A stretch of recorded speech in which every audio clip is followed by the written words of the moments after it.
तो नीतीश कुमार ने इसका क्या है, 2025 के ये चुनाव को देखते हुए नीतीश कुमार ने ये सब कुछ किया है, ताकि कर रहे हैं। और अब देखिए पटना मेट्रो अभी बनने हैं, हो सकता है कि 25 आते आते कुछ इंडस्ट्रीज भी आसपास में लगा दे नीतीश कुमार, ताकि क्या है कि नीतीश कुमार 2005 वाले उस पैटर्न पे चले गए हैं, जैसा लगातार चर्चा होते रहा है नीतीश कुमार के ऊपर में कि जो कड़क मिजाज के आईपीएस अधिकारी होते हैं, आईएएस अधिकारी होते हैं, उनको हटा दी जाता है। लेकिन आप ये बताइए कि डीजीपी किसके कार्यकाल में आए थे? तो राजद के कार्यकाल में ही आए थे ना, तब उन्होंने क्यों नहीं अपराधियों पर बहुत नकेल कस दिया, उनको उन्होंने समझा दिया था। तो ये उनका एक कड़क मिजाज है और डरते भी हैं। हर जगह के थानेदार जो है वो काफ़ी मतलब कड़क रहते हैं। अगर शोभा अहोतकर को दिया जाएगा, संभावनाएं अगर बन रही हैं, अगर दिया जाएगा तो शायद थानों की पुलिस मजबूत होगी और उनको एक बल मिलेगा। राजेश वर्मा का बयान है, शांभवी चौधरी ने उन्होंने भैया बोल रही है, भैया बयान, अब देखिए राखी बांधा है उन्होंने, तो भाई राखी का कुछ तो फर्ज चिराग भी निभाएंगे, शांभवी भी निभाएंगे ना। तो ये कहीं ना कहीं एक मतलब परसेप्शन है। पासवान ये पारस से मुलाकात के बाद ये सारी संभावनाएं शुरू कर दी गई। देखिए चिराग पासवान बने या फिर नीतीश कुमार को सीएम बनाए, सभी वोटों को, सभी जातियों को समेटना तो पड़ेगा ना। जैसे अशोक चौधरी सीएम नीतीश कुमार के लिए वो हनुमान है, और हनुमान क्या करते हैं, राम के लिए जो बाधाएं उत्पन्न होती हैं उन बाधाओं को दूर करते हैं। पनोरमा ग्रुप, जो सोचता है वो करता है। नमस्कार, भारत लाइव देख रहे हैं आप। देखिए सुबह के बज गए 7:30 और आपने अपने फ़ोन पे खोल लिया है रातों रात। देखिए बिहार की राजनीति में बहुत कुछ चल रहा है, कई मुलाकातें हो रही हैं, तमाम मंथन हो रहे हैं और राजनीति में मुलाकात के कई मायने होते हैं। आज मुलाकात होती है, कल सरकार बदल जाती है। तमाम मुद्दों पर चर्चा करेंगे। हमारे साथ हमारे सहयोगी हैं। रत्नेश, क्या हुआ है चिराग पासवान के साथ? फिर तो मामला थम गया था, अब क्या हुआ? देखिए चिराग पासवान के बारे में मामला थमा नहीं है, अभी भी मामला गर्म है। पशुपति पारस से जब भारतीय जनता पार्टी की मुलाकात होती है तब ये चर्चाएं एक बार फिर तेज हो गई हैं कि चिराग के साथ कुछ बड़ा गेम किया जा सकता है किसी भी वक्त, कभी भी। हालांकि बहुत ज़्यादा फर्क नहीं पड़ेगा। चिराग पासवान के 5 सांसद आ जाएंगे, इससे नरेंद्र मोदी अकेले ही सरकार बना लेंगे, ये सब कुछ खबरें जो है वो बस एक तरीके से कहा जाए तो हेडलाइन का मैनेजमेंट आप कह सकते हैं। एक परसेप्शन चिराग पासवान के राजनीति के लिए बनाया जा रहा है। अचानक से चिराग पासवान की पार्टी को तोड़ने की बात कहाँ से आ गई? चिराग ने तो स्पष्ट कर दिया है, कई मीडिया चैनल्स में उन्होंने बयान दे दिए हैं कि ऐसी कोई बात नहीं है, हम नरेंद्र मोदी के साथ हमेशा हैं, नरेंद्र मोदी के साथ ही रहेंगे, हमारे पार्टी का कुछ आइडियोलॉजी है। अब देखिए क्या है कि वक्फ बोर्ड कानून को लेकर चिराग पासवान से मुस्लिम नेता जो हैं उनका एक डेलीगेशन जो है वो जाता है, चिराग पासवान से मुलाकात करता है। तो भारतीय जनता पार्टी को ऐसा लगता है कि चिराग मतलब अपनी रणनीति अलग बना रहे हैं। अब देखिए हमारे संपादक भी इस बात को लगातार समझाते आ रहे हैं दर्शकों को कि सीएम बनने के लिए आपको तो जरूरी नहीं है कि मतलब एक जाति को लेकर, एक जाति पर ही सब कुछ आपको साधना होगा। बोलते हैं कि दलितों के वोट से क्या चिराग पासवान बन जाएंगे क्या? बिल्कुल, देखिए चिराग पासवान बने या फिर नीतीश कुमार को वो सीएम बनाए, सभी वोटों को, सभी जातियों को समेटना तो पड़ेगा ना। जैसे अशोक चौधरी हैं सीएम नीतीश कुमार के लिए, वो हनुमान है, और हनुमान क्या करते हैं, राम के लिए जो बाधाएं उत्पन्न होती हैं उन बाधाओं को वो दूर करते हैं। चिराग पासवान भी वैसे ही कुछ अपनी रणनीति तय कर रहे हैं। वो भले ये ना कहे कि हम अपने लिए कर रहे हैं, भले उनके कहने का मतलब ये है कि हम नीतीश कुमार के लिए कर रहे हैं, लेकिन एक राजनीति औरा तो बना रहे हैं ना अपना, हर जातियों को समेटने का वो काम कर रहे हैं। अब पासवान का अगर कोई समस्या होगा तो चिराग पासवान उसे तो डेफिनेटली सुनेंगे, अगर स्वर्णों का अगर कोई समस्या होता है तो चिराग पासवान सुनेंगे, और वो लोग सुनाते भी। मुसलमानों का अगर कोई समस्या है, मुसलमानों को अगर लगता है कि चिराग पासवान ही जाएंगे, जाकर के नरेंद्र मोदी से हमारी बातों को रखेंगे, तो चिराग पे भरोसा करते हैं तभी जा रहे हैं ना उनसे मिलने के लिए। ऐसा नहीं है। आप देखिए चिराग से मिलने के बाद वो सीधे कहाँ जाते हैं? मुख्यमंत्री आवास, मुख्यमंत्री से मिलते हैं। मुख्यमंत्री भी आश्वासन देते हैं कि नरेंद्र मोदी से इस विषय पर बातचीत करेंगे। अब ये एक परसेप्शन बन गया है कि चिराग पासवान बीजेपी के खिलाफत में बोल रहे हैं, चिराग पासवान बीजेपी के अगेंस्ट में बोल रहे हैं, नरेंद्र मोदी के अगेंस्ट में बोले। लेकिन उन्होंने स्पष्ट कर दिया है, तो नरेंद्र मोदी के मतलब विरोधी नहीं है। अच्छा, आप ये कहिए कि वो हनुमान तो नरेंद्र मोदी के हैं ना, बीजेपी के थोड़ी हैं। बिल्कुल, उन्होंने कहा तो नरेंद्र मोदी की, और बीजेपी अगर मान लीजिए देर सवेरे उनके सांसदों को तोड़ते तो चिराग पासवान के पास भी प्लान बी तो रखना पड़ेगा ना। उन्होंने अपनी सभी देखिए कल क्या हुआ, एक एक करके सभी सांसद उनके पटना पहुंचे। कुछ जगहों पर ये खबरें चलने लगी कि बातचीत बंद हो गया है, चिराग पासवान से बातचीत नहीं हो रही है उनके सांसदों की। ये संभावित बता रहे हैं, संभावित तो बता रहे हैं, जबकि आप उनके सांसदों का अगर बयान उठाकर देखिएगा सुबह सवेरे से ही लगातार वो कहते हैं। कल की बयान था राजेश, बिल्कुल, आप बताइए क्या बयान दिया उन्होंने। राजेश वर्मा का ये बयान था कि हमारे माननीय नेता हैं चिराग पासवान जी, और हम सब लोग एक साथ विधानसभा चुनाव लड़ेंगे। उनका ये बयान था राजेश वर्मा का। बिल्कुल, तो अब राजेश वर्मा का बयान है, शांभवी चौधरी ने उन्होंने चिराग भैया बोल रही है, भैया बयान। अब देखिए राखी बांधा है उन्होंने, तो भाई राखी का कुछ तो फर्ज चिराग भी निभाएंगे, शांभवी भी निभाएंगी ना। तो ये कहीं ना कहीं एक मतलब परसेप्शन है। पासवान ये पारस से मुलाकात के बाद ये सारी संभावनाएं शुरू कर दी गई कि पारस से मुलाकात हुई है तो ऐसा ना हो कि पारस ही कहीं पार्टी तोड़ दे। लेकिन ये सारा कुछ संभावना है, चिराग के सांसद कहीं नहीं भाग रहे हैं। विधानसभा में ये सभी मजबूत सांसद है और सभी चिराग को ज़्यादा से ज़्यादा सीटों पर जिताएंगे। अच्छा, अब नीतीश का क्या बड़ा है, ऐसे भी ऐलान करते रहते हैं, अब क्या ऐलान कर दिए हैं रत्नेश? नीतीश कुमार का ऐलान है। देखिए बिहार में क्या है, बिहार के बारे में एक चर्चा थी, एक परसेप्शन लोगों के मन में था कि बिहार में कुछ नहीं है। बिहार में नीतीश कुमार ने बहुत सारे बदलाव किए हैं और उन्हीं में से एक है, आपने देखा कि कल राजगीर में खेल परिसर का उद्घाटन किया गया है और कितना भव्य बना है। हम तो चाहेंगे कुछ तस्वीर भी आप चला दीजिए, कुछ तस्वीर भी आप दिखा दीजिए कि भव्य कितना बनाया गया है। ये तस्वीरों को आप देखिए, ये बदलता हुआ बिहार है और इस बिहार ने इतना बड़ा खेल परिसर बनाकर राजगीर में दे दिया। अब इससे क्या क्या होगा फायदा, बिहार में जो घरेलू खेल होते हैं राजगीर में होंगे। राजगीर आसपास में जितने सारे होटल्स हैं, दुकान है, डेवलपमेंट होगा। हालांकि आपको ये भी बताते चले कि खेल परिसर में नीतीश हॉस्टल बनवा रहे हैं, कुछ हॉस्टल्स बने हैं, कुछ बनवा भी रहे हैं।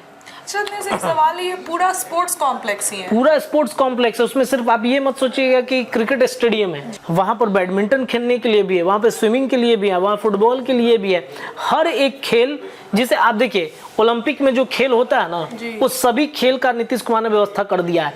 तो देर सवेर हो सकता है कि ये नीतीश की एक बड़ी देन हो जाएगी बिहार वासियों के लिए कि बिहार में ओलंपिक भी होगा आने वाले भविष्य में। ओलंपिक की एक संभावनाएं बन रही हैं। अब बिहार में जब ओलंपिक होगा तो आप सोच रहे हैं कितना बड़ा राजस्व को फायदा होगा। अलग अलग देश विदेश से लोग यहाँ पर आएंगे, विदेश के खिलाड़ी आएंगे, बिहार भी डेवलप करेगा। पटना से लेकर राजगीर तक, उधर राजगीर नालंदा पूरा जो क्षेत्र है वो क्षेत्र डेवलप कर जाएगा। देखिए एक शुरुआत होनी चाहिए किसी भी जगह पे। मान लीजिए कि मोहल्ला जो है, कहीं पे एक मोहल्ला होता है, वहाँ पर सब जगह एकदम सुनसान है, एक मकान वहाँ पे बना, धीरे धीरे मकान बनने वहाँ शुरू हो जाते हैं और एक बहुत बड़ा मोहल्ला जाकर बस जाता है और डेवलप मोहल्ला वो होता है। वैसे ही राजगीर में जो खेल परिसर बनाया गया है, ये एक शुरुआत की गई है बिहार में विकास की, जिस तरीके इकोनॉमिक ग्रोथ हो। बिहार में राजस्व का घाटा लगातार हो रहा था, शराबबंदी जब से हुई है, शराबबंदी की वजह से कितना ज़्यादा घाटा हुआ है, इसको कई जगह कंपलसेट करने की कोशिश की गई है। लेकिन बावजूद इसके बिहार में रोजगार की इससे एक और संभावनाएं उत्पन्न हो गई हैं। बिहार राजधानी पटना से लेकर राजगीर तक का सफ़र, ट्रैवलिंग से लेकर हर चीज़, वहाँ पर आसपास के जितने छोटे छोटे लघु उद्योग के व्यक्ति हैं उनको भी बड़ा फायदा होगा। हॉकी एक इंटरनेशनल गेम है, वो भी होने वाला है। मैंने पहले ही बोला ना कि विदेश के लोग आएंगे। होटल्स बन रहे हैं, 5 स्टार होटल्स पटना में बन रहे हैं। 3, आपको पता है कि नीतीश कुमार ने 3 5 स्टार होटल बनाने के बात कह दी है और पटना से राजगीर जाने का रास्ता भी नीतीश कुमार ने जिस तरीके से बनाया है वो काफ़ी कम समय में राजगीर आप वहाँ पे पहुँच सकती हैं। तो पटना से राजगीर में भी मुझे लगता है कि 5 स्टार होटल की बात नीतीश कुमार ने कही थी पिछले साल, मुझे याद है। तो राजगीर बनेगा, पटना डेवलप करेगा, बिहार ऐसे आगे बढ़ेगा। बिहार में विदेशी खिलाड़ी जब आएंगे तो एक बहुत बड़ी संभावनाएं खेल के लिए उत्पन्न होंगी। और यहाँ पर जो क्रिकेट एकेडमीज हैं, जो प्लेज एकेडमीज हैं, मैंने देखा है बहुत सारे एकेडमी खुले हुए हैं यहाँ पर, तो उन खिलाड़ियों को भी तो मौका मिलेगा ना। तो नीतीश कुमार ने इसका क्या है, 2025 के ये चुनाव को देखते हुए नीतीश कुमार ने ये सब कुछ किया है ताकि कर रहे हैं। और अब देखिए पटना मेट्रो भी बनने हैं, हो सकता है कि 25 आते आते कुछ इंडस्ट्रीज भी आसपास में लगा दे नीतीश कुमार, ताकि क्या है कि नीतीश कुमार 2005 वाले उस पैटर्न पे चले गए हैं, जैसा लगातार चर्चा होते रहा है। तो ये पैटर्न नीतीश कुमार ने शुरू कर दिया है और नीतीश कुमार ने जो मतलब शुरुआत किया है 25 के बाद आगे भी अब बशर्ते उसको मेंटेन रखना बहुत ज़रूरी है। बिहार में कई स्टेडियम खुले हैं, कई जिलों में स्टेडियम खुले हैं, लेकिन मेंटेनेंस के नाम पर वहाँ पर क्या होता है, बरसात में पानी लग जाता है, कोई व्यवस्था नहीं है, उसको मेंटेन करना बेहद ज़रूरी है। अच्छा, नीतीश तो काम कर ही रहे हैं, तेजस्वी क्या राज खोल रहे हैं? अब मीडिया के सामने आ रहे हैं, बयान दे रहे हैं, क्या राज खोल दिया? सबसे पहले तो तेजस्वी यादव ने राज खोला ट्रांसफर पोस्टिंग को लेकर के। आपने सुना कि ट्रांसफर पोस्टिंग पर तेजस्वी हमला करते हैं कि जदयू के एक मंत्री हैं जो ये सारा खेल, ये प्लानिंग रचते हैं। ट्रांसफर पोस्टिंग बड़े पैमाने पर होता है। आप देखिएगा कि ट्रांसफर पोस्टिंग बिना नीतीश कुमार के सहमति से नहीं होता है। राजद में ट्रांसफर पोस्टिंग का जो मामला था पिछला साल, आप याद कीजिए किस तरीके से राजद ने कई ट्रांसफर पोस्टिंग करने चाहे अलग अलग विभागों में। जब उन्होंने ट्रांसफर पोस्टिंग की बात कही तो नीतीश कुमार ने देखा कि अरे ये बहुत बड़ा, मतलब उनको ऐसा शक था कि या फिर जदयू को ऐसा लगता था कि इसमें बहुत बड़ा घोटाला होने वाला है। तो आपने देखा कई विभाग के जो राजद के पास स्पेशली विभाग थे, उस विभाग में उन्होंने ट्रांसफर पोस्टिंग ही रोक दिया। उन्होंने सिग्नेचर ही नहीं किया। सिग्नेचर वो करते तो ट्रांसफर पोस्टिंग होता। इससे क्या होता कि मतलब एक क्रेडिट के अलावा अब नीतीश कुमार की पार्टी के अंदर उन्होंने कहा कि जीरो टॉलरेंस और जो नीतियां हैं हमारी वो जीरो टॉलरेंस की है।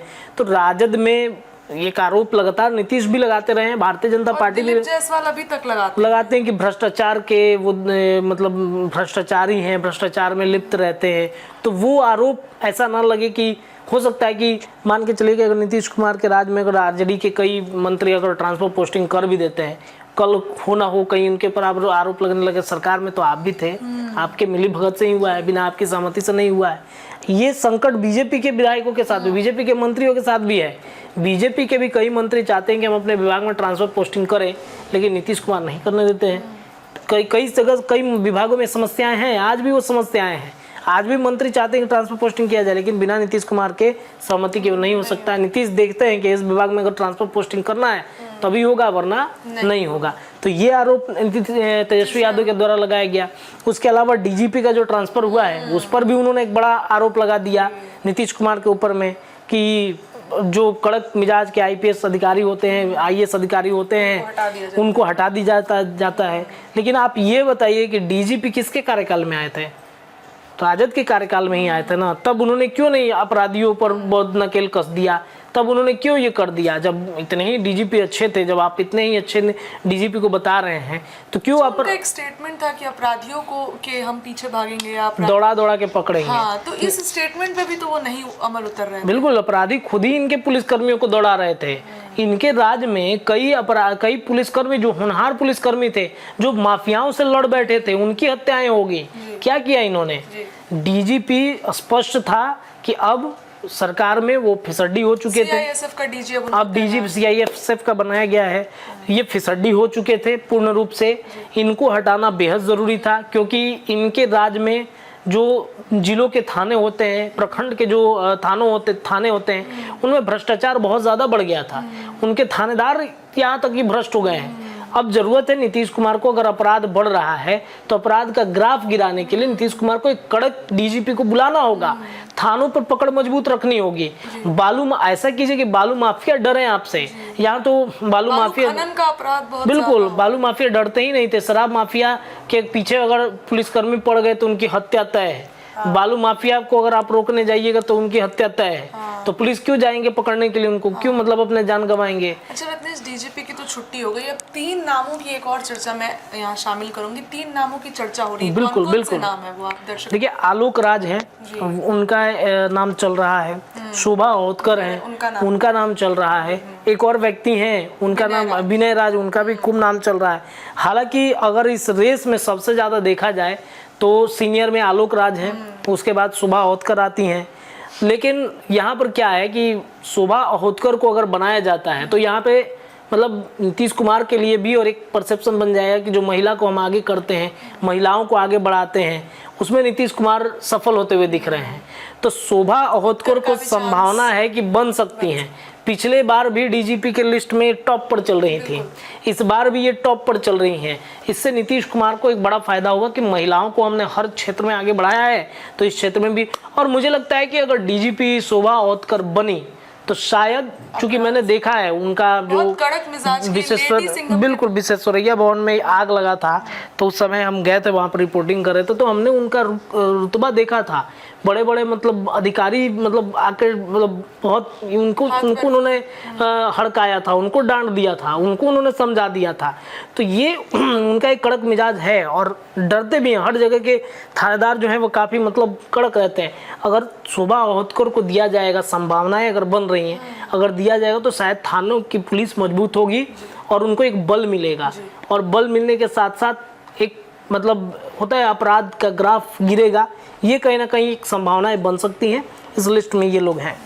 अच्छा, कुशवाहा को तो अब राज्यसभा हो गया, फाइनल हो गया 2 साल के लिए, भले ही 2 साल के लिए हुआ लेकिन हो गया।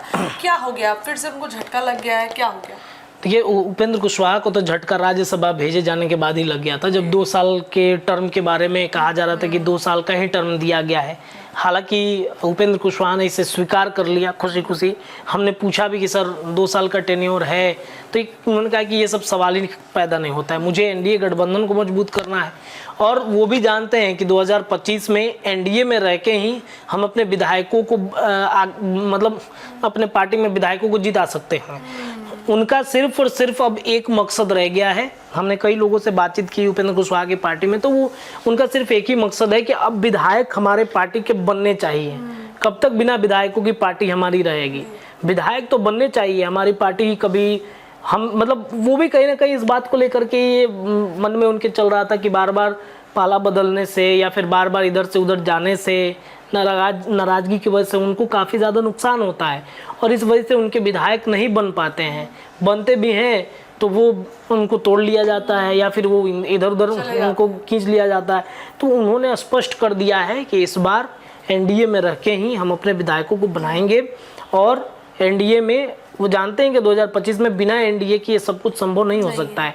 इस वजह से वो एनडीए में रहेंगे, चाहे 1.5 साल के लिए टेन्योर दीजिए, 2 साल के लिए दीजिए, लेकिन इस बार तो विधायक जिताना है। इसके अलावा हम आपको बता देते हैं कि नीतीश कुमार की पार्टी कुशवाहा कुर्मी मतलब जो लौकुश समीकरण है नीतीश कुमार का, बीच में आपने देखा होगा लौकुश समीकरण छटक गया था पूरे तरीके से। कुशवाहा की लगातार एक एक करके बड़े बड़े कुशवाहा उनके पार्टी से या तो अलग हो रहे थे, या तो उनके जो पद दिए गए थे उन पद से उनको मुक्त किया जा रहा था।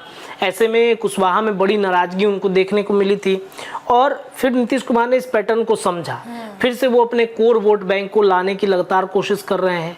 आप ये देखिएगा कि जो उनका अभी कमेटी का मतलब गठन हुआ है, इसमें ज़्यादातर उन्हें कुशवाहा कुर्मी और कोयरी को मौका दिया उन्होंने। बिल्कुल, तो ये नीतीश कुमार की एक स्ट्रेटजी है 2025 के लिए। वो जानते हैं कि बिना लौकुश के 2025 में कई जगहों पर तो कई चर्चाएं चल रही है नीतीश कुमार की पार्टी को लेकर के, इस बार बहुत ज़्यादा डाउन हो जाएंगे, लेकिन नीतीश अपनी पार्टी को नंबर 1 बनाने के लिए ये सब एक्सपेरिमेंट, हर वो एक्सपेरिमेंट कर रहे हैं नीतीश कुमार, जिस एक्सपेरिमेंट से उनको लगता है कि हमारी पार्टी आगे बढ़ेगी, 25 के चुनाव में बहुत ज़्यादा विधायक हम जिता देंगे, और इस वजह से नीतीश प्लान कर रहे हैं। और अब कल की घटना मैं आपको बताता हूँ कि उपेंद्र कुशवाहा के काफ़ी करीबी एक व्यक्ति हैं उज्ज्वल कुशवाहा। उनका एक संगठन था भारतीय स्वराज मोर्चा, जिसने जदयू में विलय कर दिया। 100 से अधिक युवा जदयू में शामिल हुए, और इसमें सभी जो थे कुशवाहा कोयरी, ये सभी जो थे वो उनके साथी थे। तो इससे क्या हुआ, कुशवाहा कोयरी और ज़्यादा मजबूत हुआ ना, जदयू और मजबूत हो गया। तो ये मतलब कुशवाहा की पार्टी में भले ही वो रहे ना रहे, लेकिन नीतीश कुमार ने तो अपने पार्टी में कर लिया ना उनको, एक मजबूत हो गया उनका ग्राफ जो है एक बार फिर से बढ़ा है। अब 2025 में इनकी क्या भूमिका होगी ये देखना बड़ा दिलचस्प होगा। बहुत बहुत धन्यवाद रत्नेश। देखिए, तमाम मुद्दों पर चर्चा की। कल क्या हुआ बिहार में, हमने आपको सब कुछ बताया बिहार की घटना के बारे में, और आज क्या क्या होगा इस पर भी हमारी नजर रहेगी। फिलहाल रातों रात में इतना ही। आपको रातों रात कैसा लगता है कमेंट में बताइए। बहुत बहुत धन्यवाद। पनोरमा ग्रुप, जो सोचता है वो करता है। अगर ये वीडियो पसंद आई और वह बिहार के राजनीति और बिहारियत से सरोकार रखेनी तो सब्सक्राइब बटन दबा के चैनल के सब्सक्राइब कर ली। ओजे एगो घंटी बा, ओकरा बटन दबा देला से कुल सटीक और मारक खबर रुआ मुफ्त में मिल जाई। अगर रुआ पत्रकारिता के हमनी के नया प्रयोग में सहयोग कर चाहतानी तो ज्वाइन बटन दबा दी। पेटीएम नंबर नोट कर ली 9386816700। धन्यवाद।